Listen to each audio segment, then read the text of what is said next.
जगहों पे बिल्कुल डेमोक्रेटिक सुशील जी, ये जाहिर तौर पर एक कह सकते हैं कि बड़ी चिंता का विषय है कि स्थितियां फिलहाल सुधरती नजर नहीं आ रही बांग्लादेश में। लेकिन अरविंद जी, जी। दूसरी ओर अगर बात यहां पर संयुक्त राष्ट्र और मानवाधिकार संगठनों को लेकर करें तो उनकी क्या कुछ प्रतिक्रियाएं निकलकर सामने आ रही हैं? क्योंकि जिस तरीके से अब करीब करीब एक साल से अधिक का समय हो चुका है, बांग्लादेश में जो स्थितियां बनी हुई हैं, जिस तरीके से लगातार हिंसा की खबरें निकलकर सामने आ रही हैं, जो अंतर्राष्ट्रीय संगठन तमाम मुद्दों पर अपनी मौजूदगी की बातें करते हैं, लेकिन जब असल में ऐसी चीजें निकलकर सामने आती हैं जहां पर उनकी इन्वॉल्वमेंट जरूरी होती है, ऐसे अंतर्राष्ट्रीय संगठन नजर नहीं आते। फिर अरविंद जी।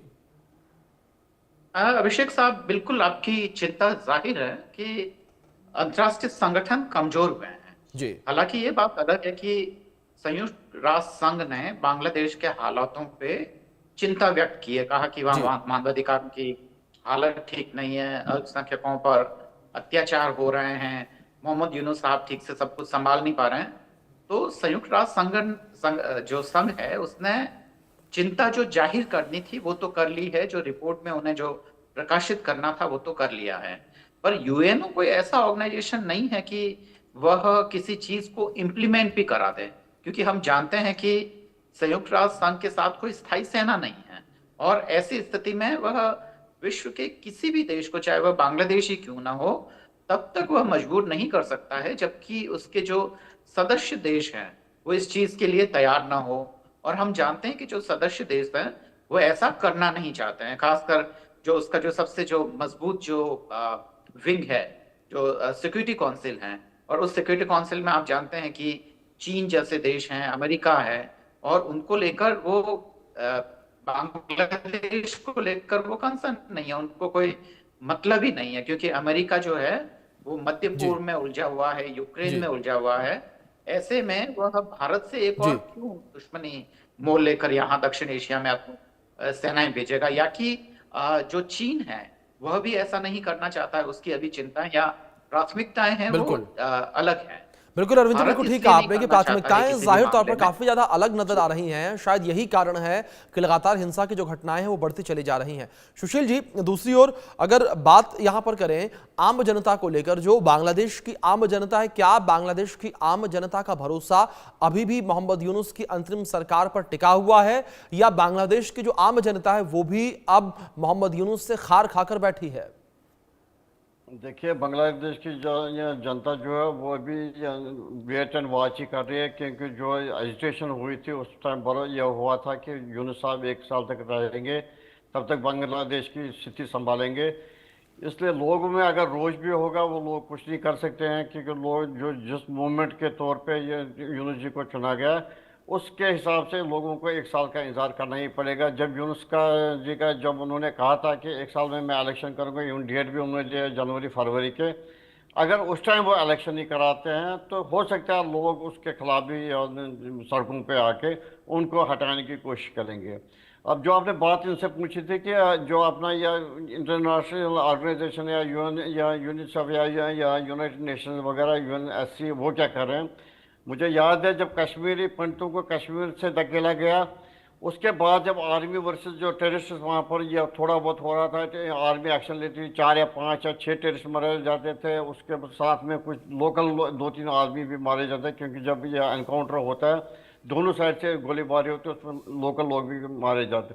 उस टाइम सारी दुनिया की ऑर्गेनाइजेशन आती, क्योंकि ये आज तक देखा गया कि यूनाइटेड नेशंस जो है वो अमेरिका के दबाव में है, वो उन्हीं देशों में ज़्यादा ये कर रहे थे, छानबीन करते जो जहाँ अमेरिका का इंटरेस्ट नहीं हो। आप देखिए कश्मीर में जब वो 2-2 मिनट के बाद एमनेस्टी इंटरनेशनल बाकी ऑर्गेनाइजेशन आती थी यूनाइटेड नेशंस की, यहाँ पर क्यों नहीं आ रही है? ये मामूली चीज़ नहीं। बांग्लादेश में जब ये मूवमेंट शुरू होती, जैसे ये औरतों को रेप किया गया, घरों से निकाल के गोलियां में, आर्मी ने यानी लोकल सिविलियन तो थे ही, आर्मी लोग वालों ने भी जिस हिसाब से अत्याचार किया, कहाँ गए वो यूनाइटेड नेशंस के जो एमनेस्टी इंटरनेशनल है बाकी ऑर्गेनाइजेशन है? ये दिखा पूरी तरह दिखाता कि वन साइडेड है, जहाँ पर उनको करना है वहाँ नहीं करते हैं, जहाँ नहीं करना है वहीं पर कर देते हैं। हमने भी देखा कि 5-8 लाख कश्मीरी विस्थापितों को कैसे कश्मीर से धकेल के मारा निकाला गया, कैसे वहाँ पर हिंदू औरतों को रेप किया गया, कैसे वहाँ पर लूट मार मच गई, यहाँ तक कि जो उनकी प्रॉपर्टी सारे उन्होंने जब्त कर दी, अपनी उसमें कर दी। ये दिखाता है कि यूनाइटेड नेशंस भी जो है या जो इंटरनेशनल ऑर्गेनाइजेशंस भी है, ये भी पूरी तरह अपना काम नहीं कर रहे। जहाँ इनका अपना इंटरेस्ट हो और जहाँ इनका पैसा मिलता है, जैसे वो यूएस में जो या सरोस वगैरह जो उनकी ऑर्गेनाइजेशन है, अरबों रुपया वो खर्चते हैं कि कंट्रीज को डिस्टेबलाइज करने में। यही आप देखा जा रहा है बांग्लादेश में भी। लेकिन बांग्लादेश के जो लोग हैं उनको जो पाठ पढ़ाया गया, उनकी जो फिलासफी है कि जो इस्लाम कर रहे हैं, वो एक दिन खुद समझ जाएंगे, क्योंकि इस्लाम करने से कुछ नहीं मिलेगा उनको। और जब उनको पता चलेगा भूखमार होगी पाकिस्तान के अंदर, जैसे पाकिस्तान के लोग आज या पाकिस्तान ऑक्युपाइड कश्मीर में कहीं हो रहा है या बाकी चीज़ें नॉर्थ वेस्टर्न पाकिस्तान में हो रहा है, वही हाल बांग्लादेश को भी होना है। उस टाइम बांग्लादेश के जो लोग आएंगे, सड़कों पे आएंगे, उनको समझ आ रहा है कि क्या बर्बादी हो रही है बांग्लादेश में। जी सुशील जी, जाहिर तौर पर कई सारे गंभीर सवाल जो है उठते हुए नजर आ रहे हैं और लगातार बर्बादी के दौर को लेकर बात करें तो वो बर्बादी का दौर जो है वो बांग्लादेश में लगातार जारी है। और मोहम्मद यूनुस को लेकर बात करें तो मोहम्मद यूनुस जो है वो भी लगातार विफल होते नजर आ रहे हैं। दावे तमाम जो मोहम्मद यूनुस के द्वारा किए जा रहे हैं, उन दावों को धरातल पर उतारने में पूरी तरीके से वो विफल हैं।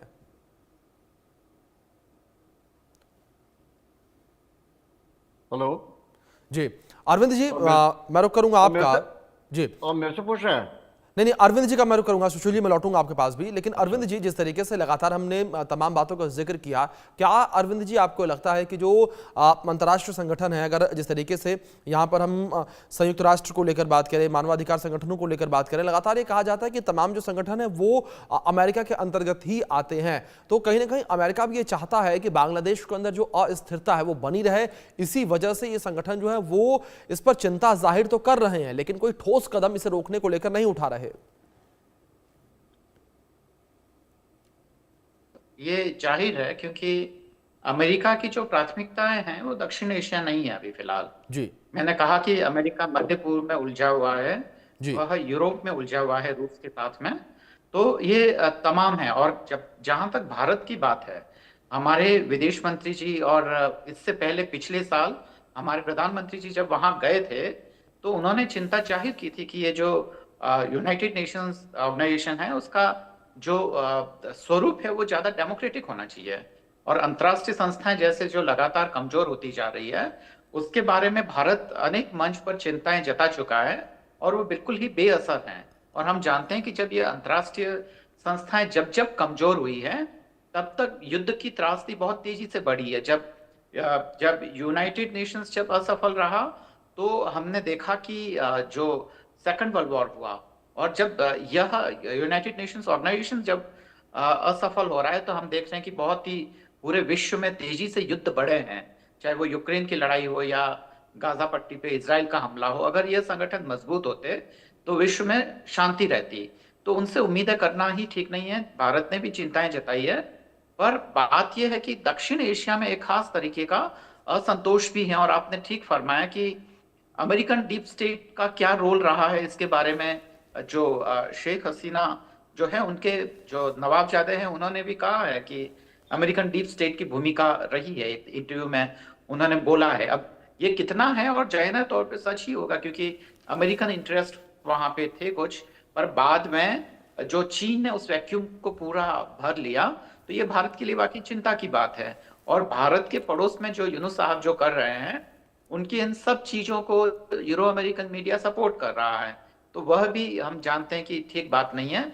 यूनुस साहब भारत पे यह आरोप लगाते हैं कि भारत हमें बदनाम कर रहा है और ऐसा कुछ नहीं है जैसा कि बांग्लादेश में है। पर जो हकीकत है वो तो वहाँ के जो लोग हैं वो जानते हैं कि जो सब कुछ हो रहा है वह ठीक नहीं हो रहा है। और बांग्लादेश दरअसल कट्टरपंथियों के हाथ की कठपुतली बनता जा रहा है। तो ये वाकई चिंता की बात है अभिषेक साहब।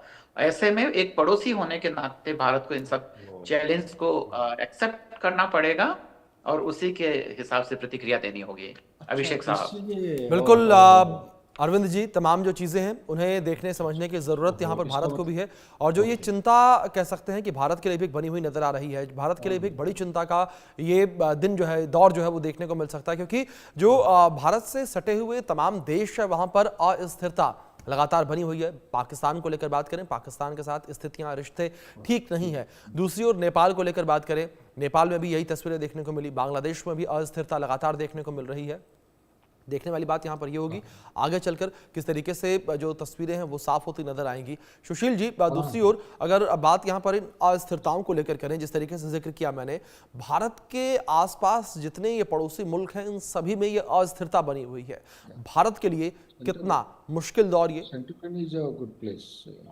देखिए अभिषेक जी, ये जो सारा चीज चल रहा है, जो जियोपॉलिटिकल चेंजेस चल रहे हैं इस टाइम, जैसे भारत चाइना के करीब गया, रूस से तेल वगैरह ले रहा है, वो अमेरिका को या ये रास नहीं आ रहा उसके साथ।